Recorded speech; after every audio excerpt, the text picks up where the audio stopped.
Hello दोस्तों, स्वागत है आप सभी को आपके अपने इस YouTube चैनल पर। मैं नीतीश कुमार आप सभी को स्वागत करता हूं। दोस्तों, आज हम लोग बात करने वाले क्लास 12 के केमिस्ट्री के पूरे सिलेबस के विषय में, क्योंकि हम लोग पढ़ने से पहले सबसे पहले पूरे जो है सिलेबस को देख लेंगे कि आखिर हमको क्या पढ़ना है और किस लिमिट में पढ़ना है। तभी दोनों पता रहेगा, तभी जो है हम लोग एक निश्चित डायरेक्शन में कार्य सही तरीके से कर पाएंगे। तो सबसे पहले देखते हैं कि क्लास 12 में केमिस्ट्री का क्या क्या सिलेबस है और क्या क्या हमको पढ़ना है अच्छे तरीके से। देखिए, केमिस्ट्री तो आप सभी लोगों ने पढ़े होंगे, क्लास 9th और 10th में सभी लोग पढ़े होंगे। केमिस्ट्री का 3 पार्ट जो है, बेसिकली 3 पार्ट होता है। एक आपका होता है फिजिकल केमिस्ट्री, एक होता है आपका ऑर्गेनिक केमिस्ट्री और एक होता है आपका इनऑर्गेनिक केमिस्ट्री। केमिस्ट्री का बेसिकली जो होता है 3 पार्ट होता है और एक फंडामेंटल केमिस्ट्री है, वो जो अलग है, बेसिक कंसेप्ट होता है उसमें, उसको देखते हैं।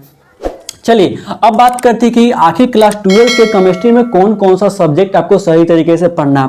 देखिए, सबसे पहला चैप्टर आपका हो जाएगा ठोस अवस्था। जो आपका चैप्टर नंबर 1 पढ़ना है उसका नाम क्या है? ठोस अवस्था। यह आपका होगा सॉलिड स्टेट, जिसे इंग्लिश में बोल सकते हैं सॉलिड स्टेट। यानी कि इसमें जो ठोस समझते हैं ना, जिसका आकृति तथा आयतन क्या होता है, दोनों निश्चित होता है, उसे ठोस कहते हैं।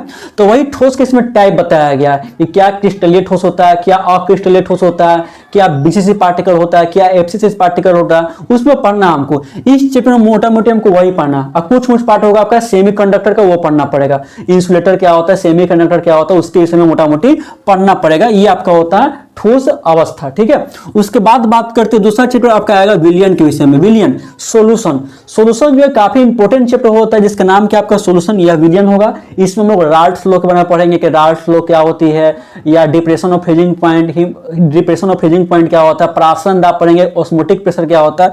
ये सब जो है मोटा मोटी हम लोग विलयन में पढ़ेंगे, यानी कि सॉल्यूशन चैप्टर में हम लोग पढ़ेंगे। काफी अच्छे तरीके से मैं इसको बताऊंगा, चिंता मत करिएगा। उसके बाद आपको बोल रहा है वैद्युत रसायन। क्या बोल रहा है? वैद्युत रसायन बोलेंगे तो इलेक्ट्रोकेमिस्ट्री यानी कि वैद्युत रसायन। इस चैप्टर में हम लोग सेल जो बैटरी होता है ना, बैटरी का निर्माण होता है, उसके विषय में हम लोग बात करेंगे। वैद्युत रसायन में, इलेक्ट्रोकेमिस्ट्री में हम लोग बात करेंगे। यह भी काफी इंटरेस्टिंग चैप्टर है। यह आपका फिजिकल केमिस्ट्री का पार्ट है, इसमें आपको न्यूमेरिकल बनाना पड़ेगा अच्छे तरीके से। उसके बाद आपका बोल रहा रासायनिक बलगतिकी, इसे हम लोग केमिकल काइनेटिक्स बोलते हैं। केमिकल काइनेटिक्स यह चैप्टर जानते हैं पूरी तरीके से रिएक्शन में बेस्ड है, रिएक्शन पर बेस्ड है। इसे बिहार बोर्ड काफी ज्यादा क्वेश्चन पूछती है। इसी में आता है फर्स्ट ऑर्डर रिएक्शन क्या है, सेकेंड ऑर्डर रिएक्शन क्या है, जीरो ऑर्डर रिएक्शन क्या है। यह टोटली बेस्ड है आपका केमिकल रिएक्शन पर, यानी कि रासायनिक अभिक्रिया पर बेस्ड है, केमिकल काइनेटिक्स। उसके बाद आपका पृष्ठ रसायन। क्या है पृष्ठ रसायन? यह आपका हो गया सरफेस केमिस्ट्री। यह भी आपका बेसिकली जो है फिजिकल केमिस्ट्री का पार्ट पड़ेगा। इसका नाम है पृष्ठ रसायन। इसमें थोड़ा याद ज्यादा करने को आपको मिल जाएगा। उसके बाद है आपका तत्वों के निष्कर्षण एवं सिद्धांत, इसे हम लोग मेटलर्जी बोलते हैं। तत्वों के निष्कर्षण एवं सिद्धांत, इसे क्या बोलते हैं? मेटलर्जी बोलते हैं, मेटलर्जी। इसमें हम लोग पढ़ेंगे कि धातुओं का शोधन कैसे होता है, धातु का निष्कर्षण कैसे होता है, किस प्रकार से लोहा को प्राप्त करते हैं, कैसे एल्युमिनियम को प्राप्त करते हैं। जी हाँ, क्लास 10th का ही है। क्लास 10th में आप लोग पढ़े होंगे धातु और धातु में, उसमें बताया गया था, लेकिन वहां नॉर्मल चर्चा किया गया था। यहाँ स्पेशली आपको पढ़ना है और इसे क्वेश्चन हमेशा बिहार बोर्ड जो है क्वेश्चन करती है, 5 नंबर में क्वेश्चन कर देती है बिहार बोर्ड, ठीक है ना। उसके बाद देखते हैं पी ब्लॉक। देखिए, पी ब्लॉक आप लोग पीरियोडिक टेबल से तो परिचित होंगे ही, नहीं तो मैंने बता दिया पीरियोडिक टेबल, आप जाकर वहां देख सकते हैं। यहाँ पी ब्लॉक से बहुत ज्यादा आपको पी ब्लॉक पढ़ना पड़ेगा। यानी कि पूरा आप देखिएगा, जो इसका 2 किताब होता है ना, क्लास 11 में आपको 2 किताब देखने को मिलेगा। तो आपका देखिएगा, उसमें पहला किताब का आधा पार्ट जो है ना, मोटा मोटी आपको पी ब्लॉक दे देगा। पी ब्लॉक बहुत ज्यादा पढ़ना है। इससे मोटा मोटी आपको ग्रुप 15 का तत्व हो जाएगा, ग्रुप 16 का तत्व हो जाएगा, ग्रुप 17 का तत्व हो जाएगा, ग्रुप 18 का तत्व हो जाएगा। ये सभी पढ़ना है। और सब के बारे में कुछ पार्टिकुलर चर्चा किया गया कि ऑक्सीजन का कौन कौन सा ग्रुप होता है, उसका उपयोग क्या है, फिर आपका अक्रिय गैस क्या है, उसके विषय में पूरा बताया जाएगा। पूरा ऑल टू डिटेल इलेक्ट्रॉनिक विन्यास के साथ पूरा एकदम चर्चा किया हुआ है और काफी ज्यादा इंपॉर्टेंट है। फिर आपका बोला डीएनए ब्लॉक, इसके बारे में जो है ना हल्का चर्चा किया गया डीएनए ब्लॉक के बारे में कि कैसे इसका कलर में चेंजिंग होता है, इलेक्ट्रॉनिक कॉन्फ़िगरेशन क्या होता है, इसका मैग्नेटिक प्रॉपर्टीज क्या होता है। बस वही सब जो है डीएनए ब्लॉक में जो है पूरा चर्चा आपको देखने को मिलेगी। कहां मिलेगी? डीएनए ब्लॉक में। यह भी आपका पीरियोडिक टेबल से संबंधित चैप्टर है।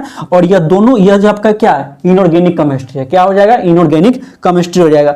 इनऑर्गेनिक केमिस्ट्री जानते हैं टोटली बेस्ड होता है पीरियोडिक टेबल पर, इसलिए हम लोग बेसिक केमिस्ट्री भी बोल सकते हैं। एक आपका होता है उप सहसंयोजक यौगिक। उप सहसंयोजक यौगिक यानी कि कोऑर्डिनेशन कंपाउंड, इसे हम लोग बोलते हैं उप सहसंयोजक यौगिक यानी कि कोऑर्डिनेशन कंपाउंड, उप सहसंयोजक यौगिक। यह जो होता है ना, देखिए यौगिक तब पढ़ रहे होंगे आप लोग कि एक यौगिक नॉर्मली होता है ना, यौगिक होता है, तो एक होता है कार्बनिक यौगिक, एक होता है अकार्बनिक यौगिक, होता है ना। लेकिन ये यौगिक जो होता है ना बहुत जटिल होता है, काफी जटिल तरीके से यह यौगिक का निर्माण होता है, इसे हम लोग कहते हैं कोऑर्डिनेशन कंपाउंड। यह काफी महत्वपूर्ण चैप्टर है, समझ गया ना।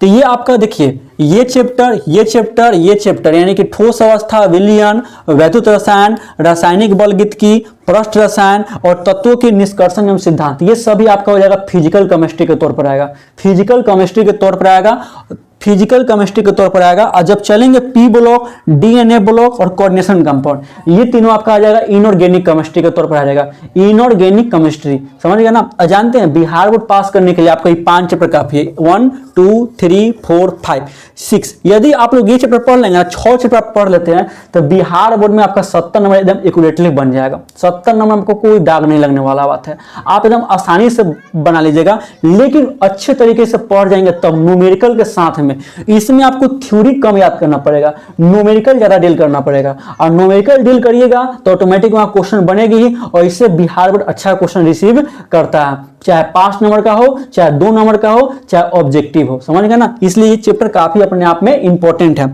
लेकिन बड़े बड़े एग्जाम का बात करेंगे, जैसे कि आपका नीट के एग्जाम देना चाहते हैं या आईआईटी के एग्जाम देना चाहते हैं, तो उसके लिए ये चैप्टर जो है आपका बहुत इंपॉर्टेंट है, उप सहसंयोजक यौगिक। इससे आपको मोटा मोटी 5 क्वेश्चन 4 क्वेश्चन यहां से देखने को मिल जाएगा, या जब चलेंगे इससे न्यूमेरिकल देखने को अच्छा खासा मिल जाता है। ऊपर वाले पार्ट से आपको न्यूमेरिकल लगभग 10-12 न्यूमेरिकल जो है आपको देखने को मिल जाएगा ऊपर वाले पार्ट से, जो आपका ठोस अवस्था है, विलयन है, वैद्युत रसायन है, रासायनिक बलगतिकी, यहां से आपको देखने को अच्छे खासा तौर पर मिल जाएगा। और इससे जो होता है थ्योरेटिकल क्वेश्चन निकलता है, तत्वों के निष्कर्षण एवं सिद्धांत से क्या होगा, आपका थ्योरी बेस्ड क्वेश्चन निकलेगी।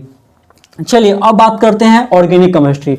जो आपका 12th का सेकंड बुक है ना, वह है आपका ऑर्गेनिक केमिस्ट्री। क्या पड़ेगा, ऑर्गेनिक केमिस्ट्री। ये काफी टफ भी पड़ता है और काफी इंटरेस्टिंग चैप्टर भी है, काफी टफ भी है, यानी कि इसको पढ़ने में मजा आता है, समझ गया ना। इसमें आपको बहुत ज्यादा फॉर्मूला का निर्माण करना पड़ेगा ऑर्गेनिक केमिस्ट्री में, जैसे कि ब्यूटेनॉल क्या होता है, ब्यूटीन 2 डाइन क्या होता है, पूरी तरीके से इसमें स्ट्रक्चर का निर्माण करना पड़ेगा। यह समझिए कि अपने आप में टफ भी है, और यदि अच्छा से पढ़ रहे हैं तो काफी पढ़ने में इंटरेस्ट भी आपको आएगा, स्ट्रक्चर बनाने में मजा भी आएगा, क्योंकि प्राकृतिक में सबसे ज्यादा ऑर्गेनिक केमिस्ट्री ही देखने को मिलता है। चाहे आप कोई दवाई किनते हैं, चाहे कोई खाने का पदार्थ हो, चाहे विटामिन हो, मिनरल्स हो, जो भी पार्ट है वो आपको मिलेगी, आपको यहीं से मिलेगा ऑर्गेनिक केमिस्ट्री। इसी कारण कहते हैं केमिस्ट्री जो है हमारे दैनिक जीवन में कितना ज्यादा इंपॉर्टेंट है, क्योंकि हर एक जगह, चाहे परमाणु बम हो, हाइड्रोजन बम हो, एलईडी हो, कोई भी चीज में हम लोग केमिस्ट्री का उपयोग करते हैं, रसायन शास्त्र का उपयोग करते ही हैं। इसी कारण से काफी इंपॉर्टेंट चैप्टर है जो आपका ये वाला पार्ट होता है। अब बहुत इंटरेस्ट आपको आएगा पढ़ने में, समझ गए ना। चलिए अब देखते हैं, लेकिन हाँ फंडामेंटल मजबूत है तो और ज्यादा मजा आएगा। जैसे कि आप क्लास 10 में पढ़े होंगे कार्बन एंड दिस कंपाउंड, है ना, कार्बन एंड दिस कंपाउंड, वहां तो बताया गया केवल जनरल पार्ट बताया गया कि कैसे नोमेनक्लेचर करते हैं, क्या मीथेन है, क्या प्रोपेन है, क्या आपका क्रियाशील मूलक होता है, क्या फंक्शनल ग्रुप होता है, यानी कि वो सब चर्चा किया गया। यहाँ उस पार्ट को छटका दिया, लेकिन चिंता मत करिएगा, मैं आपको पूरा डिटेल से बताऊंगा, पूरा 0 लेवल से मैं इसको समझाऊंगा, इसलिए आपको वहां चिंता करने की आवश्यकता नहीं पड़ेगी। देखिए अब आपका हेलो एल्केन और हेलोएरिन, ये आपका पहला पार्ट पड़ेगा। हेलो एल्केन और हेलोएरिन जो है आपका पहला पार्ट पड़ेगा। इसमें कुछ नहीं है, जो आपका होता है ना, जो आपका फ्लोरीन है, क्लोरीन है, ब्रोमीन है और आयोडीन है ना, फ्लोरीन, क्लोरीन, ब्रोमीन, आयोडीन, जिसे हम लोग हाइड्रोजन बोलते हैं ना हाइड्रोजन, बस वही हाइड्रोजन के बारे में पढ़ना है। हाइड्रोजन जो है किसी भी क्रियाशील मूलक के तौर पर क्या होगा, कोई भी कार्बनिक यौगिक में क्या हो जाएगा, जुड़ जाएगा। जैसे कि आप समझ सकते हैं CH3Br, है ना, हो गया ना आपका ब्रोमोमीथेन हो गया, ब्रोमोमीथेन या मिथाइल ब्रोमाइड बोल सकते हैं, मिथाइल ब्रोमाइड हो गया। तो देखिए ये Br क्या है, Br जो है आपका क्या ऐड हो गया, हैलोजन के तौर पर ऐड हो गया। तो इसलिए इसको ध्यान देंगे। ऐसे इसमें बहुत ज्यादा रिएक्शन पढ़ना पड़ेगा आपको, रिएक्शन का निर्माण भी करना पड़ेगा कैटलिस्ट के आधार पर। चलिए अगला आपका एल्कोहल है, फिनोल है और ईथर है। देखिए एल्कोहल जिसका संकेत क्या होता है, OH होता है क्रियाशील मूलक। फिनोल है, फिनोल का कुछ नहीं होता, C6H5OH होता है, ये आपका फिनोल का फॉर्मूला होता है। फिनोल का फॉर्मूला होता है जो कि बेंजीन से बनता है, बेंजीन से बनता है फिनोल। एक अब गया आपका ईथर, तो ईथर आप लोग क्लास 10 तक पढ़े होंगे, ईथर का ये संकेत होता है। ये आपका होता है ईथर। तो इसके बारे में देखिए 3 यूनिट एक चैप्टर में सम्मिलित कर दिया गया। रिएक्शन पढ़ना पड़ेगा, रिएक्शन को याद करना पड़ेगा और इसका फिजिकल कैरेक्टर को भी, फिजिकल कैरेक्टर जो होता है ना, भौतिक गुण क्या होता है, रासायनिक गुण क्या होता है, वहां ध्यान देना पड़ेगा। अब आपका एल्डिहाइड, कीटोन तथा कार्बोक्सिलिक एसिड। एल्डिहाइड का होता है CH होता है, क्रियाशील मूलक होता है ना, एल्डिहाइड का CH होता है। कीटोन का बोलेंगे तो CO का क्रियाशील मूलक हो जाएगा और कार्बोक्सिलिक एसिड का बोलेंगे तो COOH हो जाएगा आपका, ये आपका क्या हो जाएगा, फंक्शनल ग्रुप हो जाएगा, है ना। तो इसके विषय में फिर हम लोग पढ़ेंगे कि क्या होता है आपका एल्डिहाइड, क्या होता है, क्या कीटोन होता है और क्या कार्बोक्सिलिक एसिड होती है, उसका फिर भौतिक तथा रासायनिक गुण पढ़ेंगे। रिएक्शन अच्छा खासा आपको देखने को मिल जाएगा, फॉर्मूला अच्छा खासा आपको याद करने को पड़ जाएगा। यानी कि ये थोड़ा आसान अच्छा चैप्टर है, समझिए तो पढ़ने में आपको अच्छा लगेगी यदि सही से पढ़ते हैं तब, और नहीं तो आपके लिए बहुत भारी पड़ जाएगा। फिर आपका एमीन, क्या पड़ेगा, एमीन। एमीन में एक क्रियाशील मूलक है जिसका NH2 होता है, संकेत होता है NH2 पॉइंट पर होता है, ये आपका एमीन पर हो जाएगा।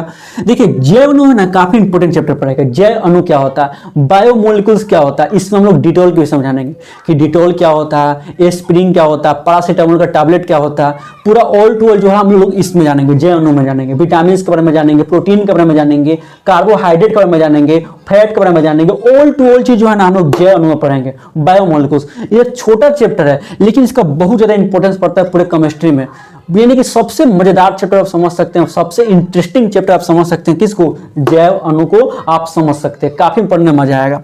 फिर आपका बहुलक, पॉलीमर्स, पॉलीमर्स के विषय पढ़ेंगे कि बहुलक क्या होती है, जैसे कि देखेंगे बेकेलाइट का उपयोग होता है, या हम लोग जो बेकेलाइट बनता है, या आइसोप्रीन बनता है, या प्लास्टिक बनता है, उसका निर्माण कैसे होता है हम लोग यहाँ पढ़ेंगे बहुलक में, कि इसका निर्माण होता कैसे, आखिर बनता कैसे है, हम लोग बहुलक में पढ़ेंगे। पॉलीमर में पढ़ेंगे कि एक चीज का अनेक रूप होता है, कैसे मैंने अभी अपरूप के विषय में बताया था, उसी प्रकार से एक चीज का अनेक रूप होता है, वही क्या हो जाएगा आपका बहुलक हो जाएगा। फिर आपका दैनिक जीवन में रसायन, दैनिक जीवन में रसायन यानी कि केमिस्ट्री इन ह्यूमन लाइफ। आखिर केमिस्ट्री का उपयोग हम अपने जीवन में कहाँ कहाँ करते हैं, पूरा मेडिसिन के बारे में यहाँ भी आपको देखने को मिलेगा, मेडिसिन जो भी होता है आपको देखने को मिल जाएगा। दैनिक जीवन में रसायन, ये सभी जो काफी महत्वपूर्ण चैप्टर है जो कि आपको पढ़ना पड़ेगा पूरे क्लास 12th में। बहुत दमदार चैप्टर है केमिस्ट्री, समझ गए ना, चाहे वो फिजिक्स हो, चाहे केमिस्ट्री हो, चाहे मैथ हो, अपने आप में एक दमदार है। और आर्ट्स का तो बात अलग है, उसका तो अलग ही दुनिया है। इसलिए आप यदि आप जो है अच्छे तरीके से पढ़ाई करेंगे, एकदम मिलजुल के एकदम बढ़िया से काम करेंगे, ठीक है। चलिए पूरा अच्छे तरीके से आप लोग भी जो जहां है वहां पढ़ाई करते रहिए और इस सिलेबस को नोट डाउन कर लेंगे ताकि हम लोग इसी तरीके से पढ़ेंगे। और हाँ, यदि पढ़ाई करें तो एक कॉपी कलम निकाल के बैठना है और सभी पॉइंट को उसमें नोट डाउन कर लेना है, क्योंकि काफी महत्वपूर्ण पॉइंट होगा और कुछ मैं बहुत पॉइंट बोल देता हूं जो कि काफी ज्यादा इंपॉर्टेंट होता है इसी कारण से। तो चलिए आप लोग इसको नोट डाउन, इसको आप लोग अच्छे तरीके से लिख लीजिएगा। चलिए तब तक के लिए धन्यवाद, लगे रहिए आप सभी लोग मिलजुल कर, और जितना हो सके ज्यादा इस चैनल को शेयर करिएगा ताकि वो भी जो है इस चैनल से जुड़ करके इसका लाभ अच्छे तरीके से उठा सके। चलिए तब तक के लिए धन्यवाद।